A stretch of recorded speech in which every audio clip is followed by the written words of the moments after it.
Selamat datang di channel YouTube Kak Sandy untuk buku episode ke-13 audiobook buku Filsafat Ilmu Sebuah Pengantar Populer karya Jujun S. Surya Sumantri dengan kata pengantar Andi Hakim Nasution. Buat kalian yang belum dengerin episode sebelumnya, aku saranin buat dengerin dulu dari episode 1 sampai episode 12. Dan buat kalian yang udah dengerin, jangan lupa like, comment, share, dan subscribe untuk membantu aku membangun channel YouTube ini. Yuk langsung ke bukunya. 21. Nuklir dan Pilihan Moral. Pada tanggal 2 Agustus 1939, Albert Einstein menulis surat kepada Presiden Amerika Serikat, Franklin D. Roosevelt, yang memuat rekomendasi mengenai serangkaian kegiatan yang kemudian mengarah kepada pembuatan bom atom. Dalam surat itu, Einstein antara lain mengatakan, "Saya percaya bahwa merupakan kewajiban saya untuk memberitahukan kepada Anda fakta-fakta dan rekomendasi sebagai berikut."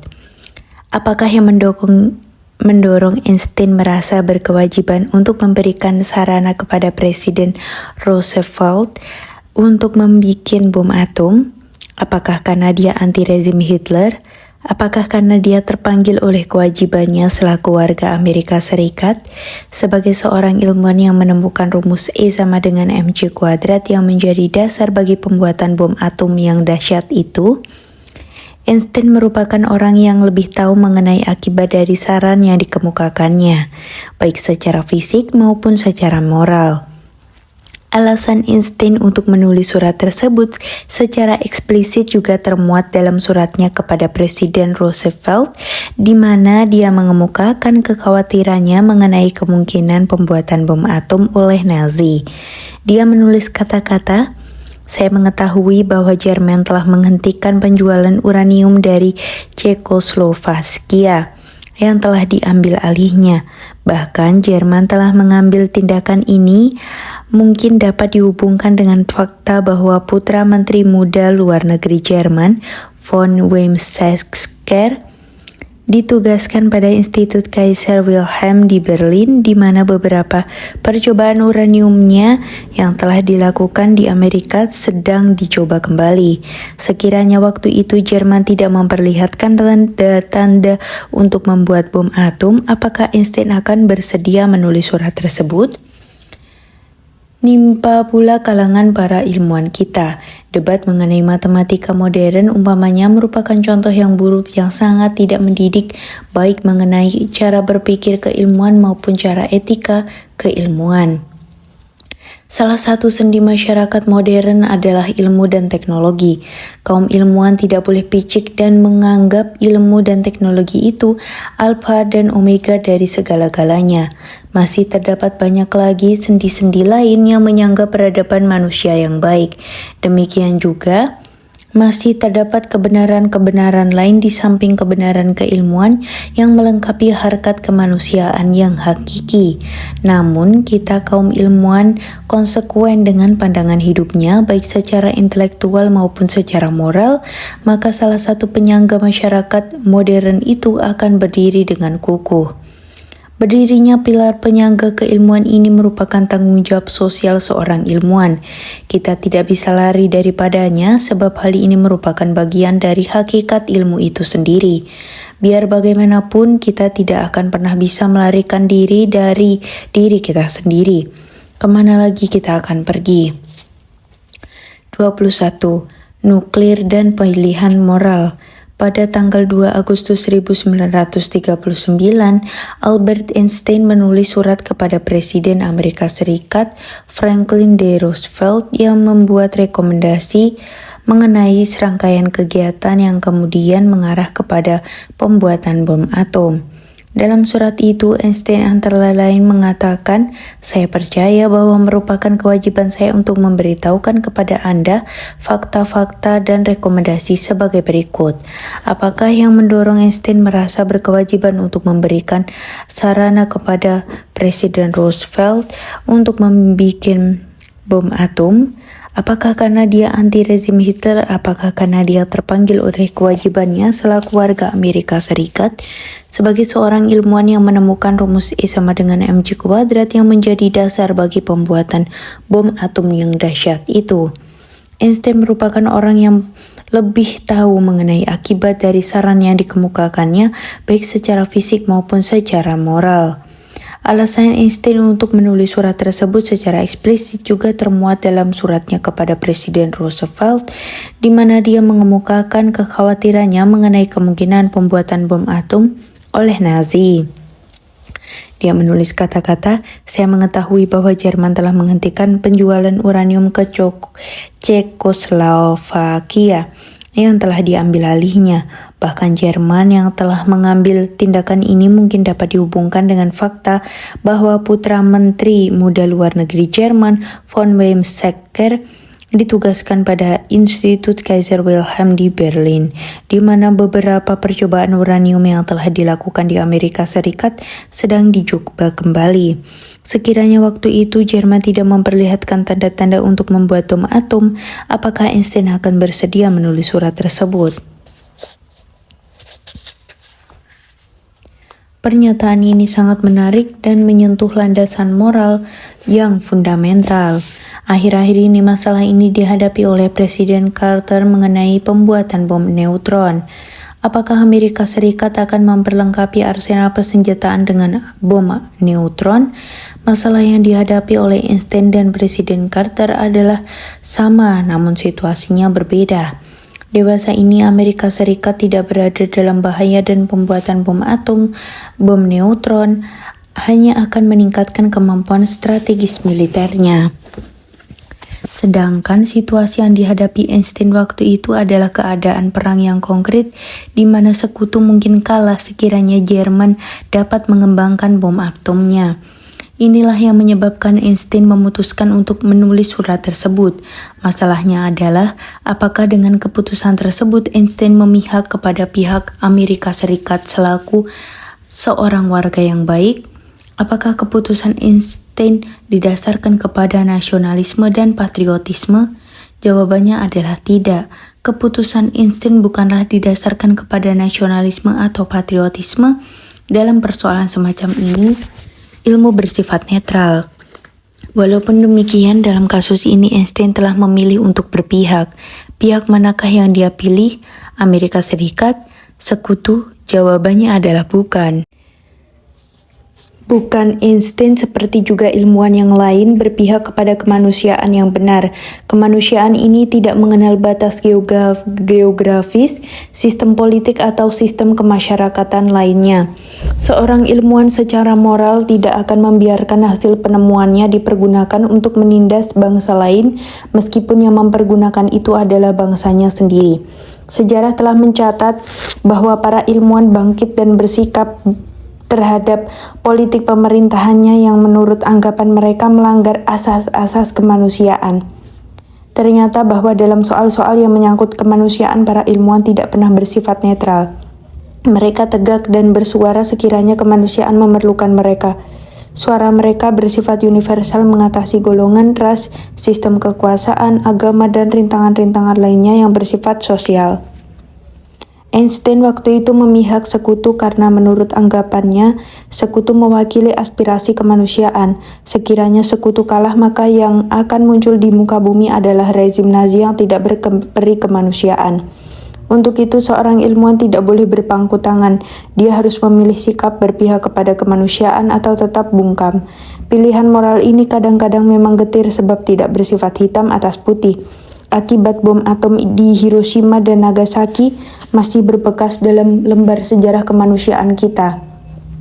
Kengerian pengalaman Hiroshima dan Nagasaki memperlihatkan kepada kita wajah lain dari kemanusiaan, seperti Dr. Jekyll dan Mr. Hyde yang bermuka dan berpribadi belah, maka ilmu pengetahuan bagaikan pisau yang bermata dua. Diperlukan landasan moral yang kukuh untuk mempergunakan ilmu pengetahuan secara konstruktif. Salah satu musuh kemanusiaan yang besar adalah peperangan. Perang menyebabkan kehancuran, pembunuhan, dan kesengsaraan. Tugas ilmuwanlah untuk menghilangkan atau mengecilkan terjadinya peperangan ini, meskipun hal ini merupakan sesuatu yang hampir mustahil terjadi. Perang merupakan fakta dari sejarah kemanusiaan yang sukar untuk dihilangkan. Mungkin hal ini sudah merupakan fitrah dari manusia dan masyarakat kemanusiaan yang sudah mendarah daging. Walaupun demikian, insting sampai akhir hayatnya tak jemu-jemunya menyerukan agar manusia menghentikan peperangan dan perlombaan persenjataan. Pengetahuan merupakan kekuasaan yang dapat dipakai untuk kemaslahatan kemanusiaan atau sebaliknya dapat pula disalahgunakan. Pengetahuan pada dasarnya ditujukan untuk kemaslahatan suatu yang menurut dia berbahaya bagi kemanusiaan, maka apakah yang harus dia lakukan? Apakah dia menyembunyikan penemu tersebut sebab dia merasa bahwa penemuan itu lebih banyak menimbulkan kejahatan dibandingkan kebaikan, ataukah dia akan bersifat netral dan menyerahkannya kepada moral kemanusiaan untuk menentukan penggunaannya? Menghadapi masalah tersebut, majalah Fortune mengadakan angket yang ditujukan kepada para ilmuwan di Amerika Serikat. Angket itu mengemukakan pertanyaan apakah seorang ilmuwan harus menyembunyikan penemuan yang dianggapnya berbahaya, ataukah dia mengemukakan saja penemuan tersebut dan menyerahkannya kepada moral kemanusiaan untuk kata akhir mengenai kegunaannya. Angka tersebut menyimpulkan bahwa 78% ilmuwan di perguruan tinggi, 81% ilmuwan di bidang pemerintahan, dan 78% ilmuwan dalam bidang berkeyakinan bahwa seorang ilmuwan tidak boleh menyembunyikan hasil penemuan-penemuan apapun juga bentuknya dari masyarakat luas serta apapun juga yang akan menjadi konsekuensinya. Kenetralan seorang ilmuwan dalam hal ini disebabkan anggapannya bahwa ilmu pengetahuan merupakan rangkaian penemuan yang mengarah kepada penemuan selanjutnya. Kemajuan ilmu pengetahuan tidak melalui loncatan-loncatan yang tidak berketentuan, melainkan memulai proses kumulatif secara teratur. Penyembuhan penyakit kanker harus didahului dengan penemuan dasar di bidang biologi molekuler. Penemuan laser memungkinkan penggunaannya sebagai terapi medis dalam berbagai penyakit. Demikian selanjutnya, di mana usaha menyembunyikan kebenaran dalam proses kegiatan ilmiah merupakan kerugian bagi kemajuan ilmu pengetahuan seterusnya. Dalam penemuan ini, maka ilmu pengetahuan itu bersifat netral. Penulis berkeyakinan bahwa dalam aspek inilah ilmu pengetahuan terbebas dari nilai-nilai yang mengikat. Dalam aspek-aspek lainnya seperti apa yang ditelaah oleh ilmu pengetahuan dan bagaimana pengetahuan itu dipergunakan, mau tidak mau seorang ilmuwan terikat secara moral dalam artian mempunyai preferensi dan memilih pihak. Dalam menentukan masalah apa yang akan ditelaahnya, maka seorang ilmuwan secara sadar atau tidak sudah menentukan pilihan moral. Hal ini bahkan menjorok sampai penyusunan hipotesis. Walaupun begitu, maka dalam hasil penemuan akhirnya, seorang ilmuwan tidak boleh menyembunyikan sesuatu. Bagaimana pahitnya hasil penemuan itu bagi objek yang kita junjung dalam sistem preferensi moral kita, kebenaran tak boleh disembunyikan. Seorang ilmuwan tak boleh memutarbalikkan penemuannya bila hipotesisnya yang dijunjung tinggi yang disusun di atas kerangka pemikiran yang terpengaruh preferensi moral ternyata hancur berantakan karena bertentangan dengan fakta-fakta pengujian.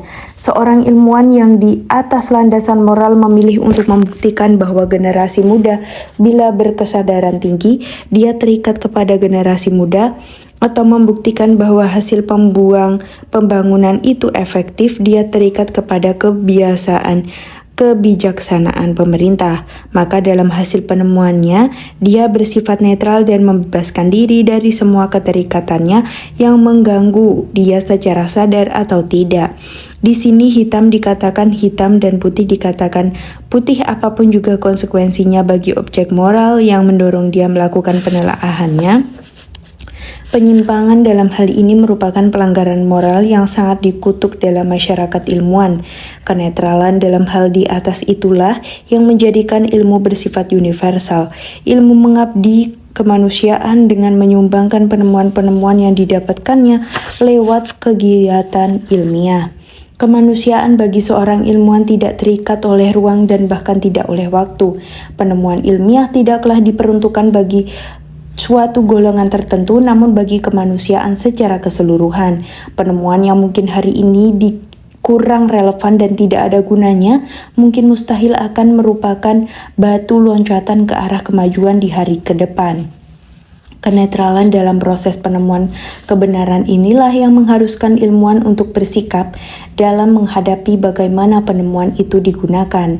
Pengetahuan bisa merupakan berkah dan mungkin merupakan kutukan tergantung bagaimana manusia memanfaatkan pengetahuan tersebut. Bila ilmu pengetahuan dipergunakan tidak sebagaimana mestinya, tidak membawa berkah kepada kemanusiaan sebagaimana yang diharapkan, dan bahkan merupakan kutukan, maka dalam hal ini ilmuwan wajib bersikap dan tampil ke depan. Seorang ilmuwan tidak boleh membiarkan Mr. Hyde berkeliaran dan bertindak sewenang-wenang. Dia harus ditentang dan kalau perlu harus dihancurkan. Secara moral, maka ilmuwan bertanggung jawab dalam hal ini karena bukan saja penemuannya lah yang melahirkan Mr. Hyde tersebut, namun juga karena dialah yang paling tahu bagaimana menghadapi si jahil itu. Ada baiknya kita menyimak pesan Einstein kepada mahasiswa California Institute of Technology. Pesan itu disampaikan pada tahun 1938, atau 1 tahun sebelum Einstein menulis surat historis yang melahirkan bom atom. Dia berkata bahwa tidak cukup bagi kita hanya memahami ilmu agar hasil pekerjaan kita membawa berkah bagi manusia. Perhatian kita kepada manusia itu sendiri dan nasibnya harus selalu merupakan minat utama dari semua ikhtiar teknis. Pesan itu diakhiri dengan kata-kata, "Jangan kau lupakan hal ini di tengah tumpukan diagram dan persamaan." Sungguh suatu pesan yang patut kita renungkan, karena di tengah tumpukan grafik dan rumus-rumus kadang-kadang kita lupa semua ini untuk apa. Ternyata ilmu tidak saja memerlukan kemampuan intelektual, namun juga keluhuran moral. Tanpa itu maka ilmu hanya akan menjadi Frankenstein yang akan mencekik penciptanya dan menimbulkan malapetaka. 22. Revolusi genetika. Ilmu dalam perspektif sejarah kemanusiaan mempunyai puncak kecemerlangan masing-masing. Namun seperti kotak Pandora yang terbuka, kecemerlangan itu sekaligus membawa malapetaka. Kimia merupakan kegemilangan ilmu yang pertama yang dimulai sebagai kegiatan pseudo-ilmiah yang bertujuan mencari obat mujarab untuk hidup abadi dan rumus campuran kimia untuk mendapatkan emas. Setelah itu menyusul fisika yang mencapai kulminasi pada teori fisika nuklir, dan sekarang kita di ambang kurun genetika dalam awal revolusi di bidang genetika. Tak dapat dipungkiri bahwa kemajuan dalam kedua bidang kimia dan fisika membawa manfaat yang banyak untuk kehidupan manusia. Namun di samping berkah ini, kemajuan ilmu sekaligus membawa kutuk yang berupa malapetaka. Perang Dunia Pertama menghadirkan bom kuman sebagai kutukan ilmu kimia dan Perang Dunia Kedua memunculkan bom atom sebagai produk fisika. Kutukan apa yang mungkin dibawa oleh revolusi genetika? Revolusi genetika merupakan babakan baru dalam sejarah keilmuan manusia, sebab sebelum ini ilmu ini tidak pernah menyentuh manusia sebagai objek penelaahan itu sendiri. Hal ini bukan berarti bahwa sebelumnya tidak pernah ada penelaahan ilmiah yang berkaitan dengan jasad manusia, tentu saja banyak sekali. Namun penelaahan ini dimaksudkan untuk mengembangkan ilmu dan teknologi dan tidak membidik secara langsung manusia sebagai objek penelaahan. Artinya, jika kita mengadakan penelaahan mengenai jantung manusia, maka hal ini dimaksudkan untuk mengembangkan ilmu dan teknologi yang berkaitan dengan penyakit jantung. Atau dengan perkataan lain, upaya kita diarahkan dalam mengembangkan pengetahuan yang memungkinkan kita dapat mengetahui segenap proses yang berkaitan dengan jantung, dan di atas pengetahuan itu dikembangkan teknologi yang berupa alat yang memberi kemudahan bagi kita untuk menghadapi gangguan-gangguan jantung. Dengan penelitian genetika, maka masalahnya menjadi sangat lain. Kita tidak lagi menelaah organ-organ manusia dalam upaya untuk menciptakan teknologi yang memberikan kemudahan bagi kita, melainkan manusia itu sendiri sekarang menjadi objek penelaahan yang akan menghasilkan bukan lagi teknologi yang memberikan kemudahan, melainkan teknologi untuk mengubah manusia itu sendiri. Apakah perubahan-perubahan yang dilakukan di atas secara moral dapat dibenarkan? Jawaban mengenai hal ini harus dikembalikan kepada hakikat ilmu itu sendiri. Ilmu berfungsi sebagai pengetahuan yang membantu manusia dalam mencapai tujuan hidupnya. Tujuan hidup ini yang berkaitan erat dengan hakikat kemanusiaan itu sendiri, bersifat otonom dan terlepas dari kajian dan pengaruh ilmiah. Apakah sebenarnya tujuan hidup manusia? Dalam hal ini, maka ilmu tidak berwenang untuk menentukannya, dan dalam napas yang sama hal ini berarti bahwa ilmu tidak berhak menjamah daerah kemanusiaan yang akan mempengaruhi pengaruh terhadap kelangsungan tujuan hidupnya. Jangan jamah kemanusiaan itu sendiri. Mungkin inilah kesimpulan dari kerangka pemikiran ini. Analisis substantif dari jalan pikiran tersebut di atas membawa kita kepada beberapa permasalahan yang bersifat seperti: sekiranya kita mampu membuat manusia yang IQ-nya 160, apakah ilmu bisa memberikan jaminan bahwa dia akan berbahagia sekiranya diterima bahwa kebahagiaan adalah salah satu tujuan hidup manusia? Dalam hal ini, ilmu tidak akan bisa memberikan jawaban yang bersifat a priori atau sebelumnya, sebab kesimpulan ilmiah baru bisa ditarik setelah proses pembuktian yang bersifat a posteriori atau sesudahnya.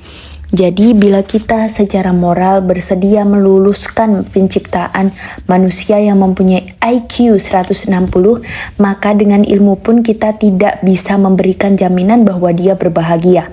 Kita harus mencoba dulu dan baru kita akan mengetahui jawabannya. Mungkin demikian jawabannya para ahli genetika. Hal ini membawa permasalahan moral yang baru. Apakah memperlakukan manusia selaku kelinci percobaan dapat dipertanggungjawabkan secara moral? Sampai seberapa banyak dan seberapa jauh pencobaan harus dilakukan agar ilmu memberikan pembuktian yang meyakinkan? Bayangkan suatu desain eksperimen dengan manusia-manusia sebagai objek agar didapatkan kesimpulan statis yang sahih. Dan hal ini baru berhubungan dengan salah satu aspek dari hakikat kemanusiaan.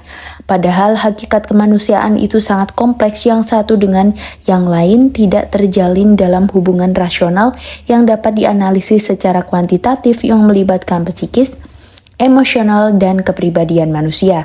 Jadi ketetapan hati kita untuk melakukan percobaan secara ilmiah pun akan membawa kita kepada permasalahan moral yang tidak berkesudahan. Bagai mata rantai yang jalin menjalin, di mana ilmu itu sendiri tidak bisa memberikan jawaban secara a priori.